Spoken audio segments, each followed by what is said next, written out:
Hello, everyone. I am Dr. John Lee. At 65 years old, having practiced medicine for nearly 4 decades and taught generations of young doctors at universities here in the United States, I have sat across from thousands of patients who looked at me with the same quiet fear in their eyes.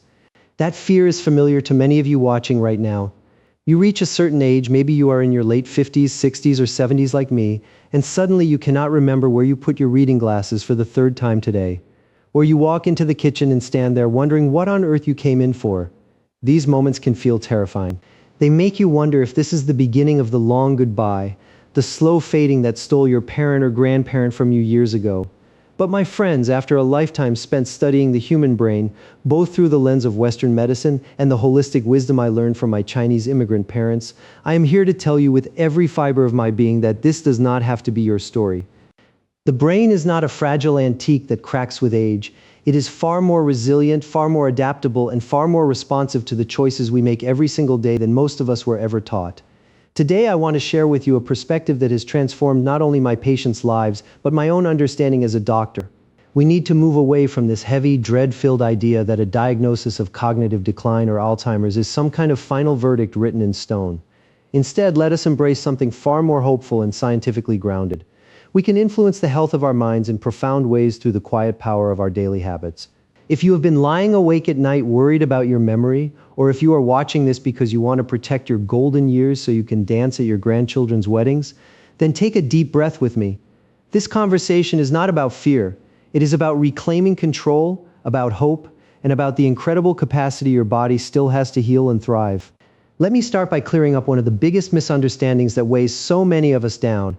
For too long, we have believed that our genes are our destiny.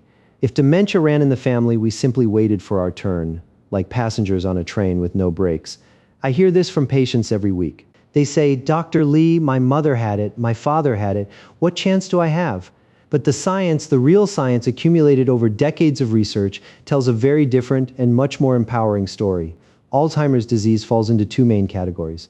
Only about 5% of cases are the purely familial, inherited form that strikes early and follows a clear genetic line. That leaves fully 95% as what we call sporadic. These cases arise from a complex dance between our genes, our environment, our lifestyle, and the choices we make across decades of life. In other words, genetics may load the gun, but our daily habits often decide whether that gun is ever fired. This realization changed everything for me as a physician. Early in my career, we were taught to view the brain as a static organ, like a hard drive that slowly fills with errors until it crashes. Today, we know the brain is remarkably plastic. It is constantly rewiring itself, forming new connections, pruning away what is no longer needed, and even generating new neurons in certain regions when we give it the right conditions. This neuroplasticity does not stop at 30 or 40 or even 60. It continues well into our later years if we nourish it properly. When we ignore this truth, we surrender our greatest natural defense. When we embrace it, we begin to see our brain not as a helpless victim of aging, but as a living, responsive partner that listens carefully to how we eat, how we move, how we sleep, and how we handle stress. I have witnessed this transformation so many times in my clinical practice that it no longer surprises me, yet it still fills me with wonder every single time. Let me tell you about a few patients who remind me why I keep showing up to the office with hope in my heart. There was Margaret, a vibrant 72-year-old retired schoolteacher who came to me in tears. She kept losing her train of thought mid-sentence while teaching her Sunday school class. She would stand in her own kitchen, completely blank about why she had opened the refrigerator. Her mother had suffered from severe dementia in her final decade, and Margaret was convinced her own decline had begun. The fear in her eyes was heartbreaking. Instead of rushing to medication, we looked at the whole picture of her life. Her blood pressure had been running high for years. Her sleep was fragmented. She lived on convenience foods heavy with sugar and processed oils. We focused first on her heart because, as I often tell my students, the heart and brain are not separate kingdoms. Your heart is the mighty engine that pumps oxygen-rich, nutrient-dense blood up to the most energy-hungry organ in your body. When the cardiovascular system struggles, the brain literally begins to starve. We changed her diet, introduced gentle but consistent movement, prioritized deep sleep, and worked on lowering chronic inflammation. Within 4 months, Margaret's mental clarity started returning. She called me one afternoon, her voice full of joy, to say she had remembered all 23 names of her grandchildren without hesitation. That was not a miracle. That was biology responding to better care. I have seen this story repeated in countless variations over the years. The common thread is always the same. When we support the body's natural healing systems, the brain often regains abilities we once assumed were permanently lost. This brings me to one of the most powerful and deeply moving stories circulating in the medical community right now. Many of you may have heard about the documentary called The Last Alzheimer's Patient. It follows two remarkable individuals, Cici Zerba and Simon Nichols, who refuse to accept cognitive decline as their inevitable fate. Simon's story in particular stopped me in my tracks. This man carries two copies of the ApoE4 gene variant, the highest genetic risk factor we currently know for Alzheimer's. For decades, doctors considered two copies of ApoE4 to be almost a guaranteed sentence. It can increase risk up to 12 times higher than average. Many people with that profile develop symptoms in their late 50s or early 60s. Yet Simon did something radical. He did not wait passively for symptoms to worsen. He made profound, dedicated changes to every aspect of his daily life. He embraced vigorous exercise, adopted a strictly heart-healthy diet rich in plants and healthy fats, optimized his sleep with military precision, and managed stress through meditation and social connection. Over the course of just 14 months, his biomarkers for Alzheimer's, the very proteins and signs we use to track the disease, essentially disappeared. The last time I lectured on this case to my medical students, the room fell completely silent. These young doctors trained in the latest pharmaceuticals were witnessing evidence that lifestyle changes at the highest level of genetic risk could rewrite what we once believed was written in stone. My friends, stories like Simon's should fill every one of us with tremendous hope, especially those of us in our 60s, 70s, and beyond. It tells us that even when the genetic cards seem stacked against us, our daily choices carry enormous power.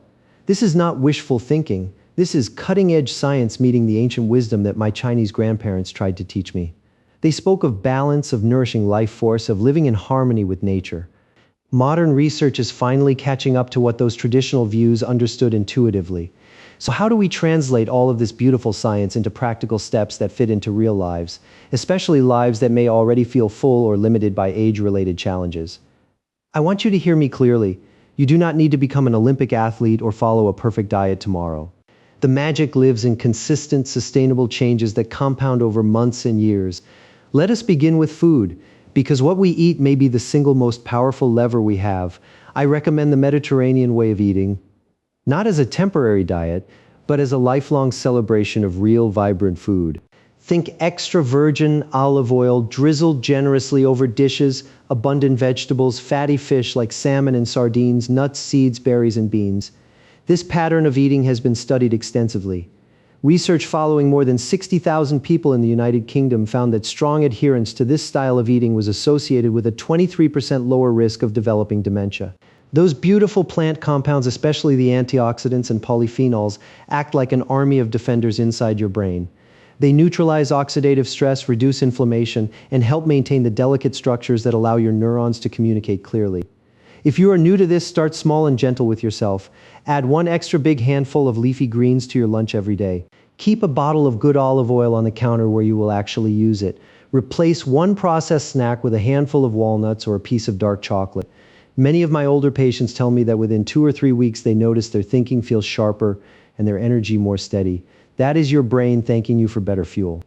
Movement comes next, and this is where I become especially passionate.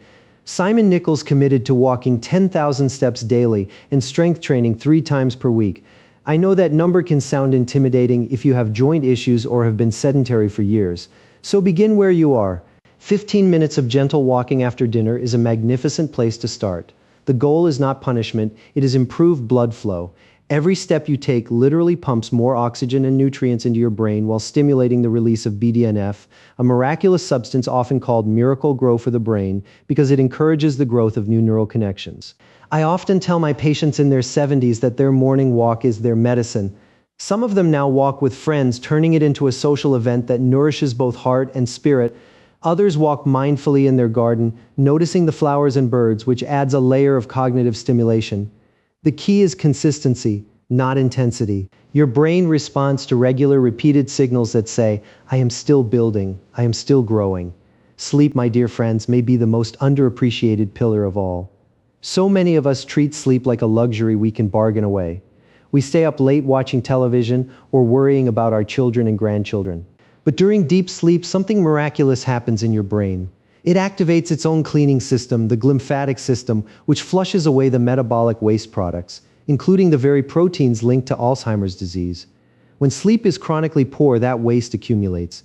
If you struggle with sleep, I want you to be kind to yourself while making changes. Stop looking at bright screens at least 1 hour before bed. Make your bedroom cool, dark, and quiet. Consider a consistent bedtime and wake time, even on weekends. Many of my patients have found that cutting back on alcohol and heavy evening meals makes a dramatic difference. Give yourself 2 weeks without sugar and processed foods in the evening and watch how your mind feels during the day. The fog begins to lift. The memory sharpens. You feel more like yourself again. Beyond diet, movement, and sleep, there are 2 other areas I urge every older adult to consider seriously. The first is managing stress and nurturing social connections. Chronic stress floods your body with cortisol, which in excess is toxic to the hippocampus, the very region of the brain responsible for forming new memories. Finding practices that bring you peace, whether it is Tai Chi, which I learned as a boy, gentle yoga, prayer, or simply sitting quietly in your garden, becomes medicine for your neurons. Equally important is staying connected to people who love you. Loneliness is now understood to be as harmful to cognitive health as smoking is to your lungs. Call your children. Join a walking group. Volunteer. Teach your grandchildren how to cook your favorite Chinese dishes. These relationships are not luxuries. They are essential nutrients for a healthy mind. The second additional pillar is continued learning and mental stimulation.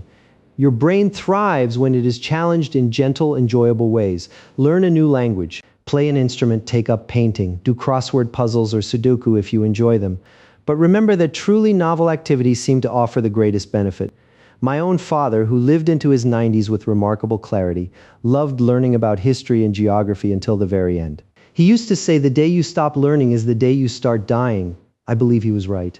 Now let us talk about the most important shift of all, the long-term mindset that will carry you through the inevitable ups and downs of this journey. We must move from being passive recipients of whatever aging brings to active, loving stewards of our own cognitive health. This is not about perfection. None of us, including me at 65, follows every recommendation perfectly every day. It is about direction and gentle persistence. When you wake up each morning, ask yourself a simple question. What am I doing today to support my brain and my heart? Am I giving my body the nourishment it craves? Am I moving in ways that bring oxygen and joy? Am I resting deeply enough for my brain to clean and repair itself? Am I connecting with people and ideas that light me up? These small decisions, repeated faithfully over months and years, create a powerful cumulative effect. I have watched patients in their late 70s regain the ability to read complex books again. I have seen 80-year-olds return to dancing with their spouses. These recoveries did not happen overnight. They happened through patience, through small daily deposits of love toward their own bodies and minds. You are capable of this same gradual, meaningful change. Every time you choose berries over cookies, every time you take that evening walk instead of sitting on the couch, every time you prioritize sleep over late-night worry, you are casting a vote for a brighter cognitive future. I want to speak directly to those of you who may be carrying the heaviest fear right now. Maybe you have already received some concerning test results. Maybe you are caring for a spouse who is struggling. Please hear me.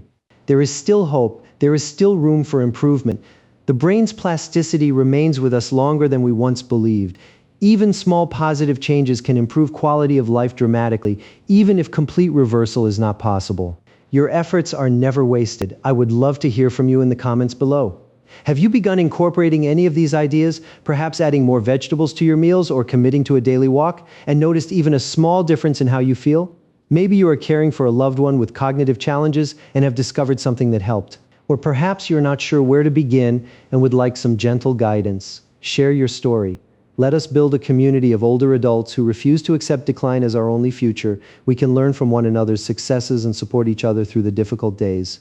Remember, this journey toward cognitive wellness is not a sprint. It is a long, beautiful walk through the later chapters of our lives. Take it one day at a time. Be patient with yourself. Celebrate every small victory. If you found this discussion helpful, please share it with a friend or family member who might be carrying similar worries. Sometimes the greatest gift we can give someone is the message that they are not powerless. Thank you for spending this generous amount of time with me today. It means more than you know. Take good care of your hearts, nourish your minds, stay connected to those you love, and above all, keep believing in your body's remarkable capacity to heal. I am Dr. John Lee, and I look forward to continuing these important conversations with you in our next video. Until then, walk gently, eat with joy, sleep peacefully, and know that brighter days for your mind are possible. God bless you all.